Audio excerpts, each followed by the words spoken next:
భగవద్గీతలో 18 అధ్యాయములున్నాయి.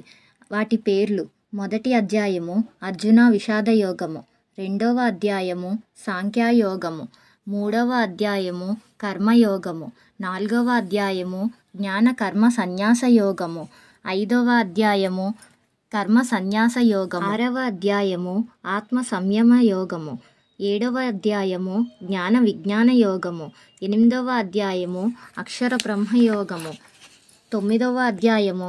రాజవిద్యా రాజగుహ్య యోగము, పదవ అధ్యాయము విభూతి యోగము, 11వ అధ్యాయము విశ్వరూప దర్శన యోగము, 12వ అధ్యాయము భక్తి యోగము,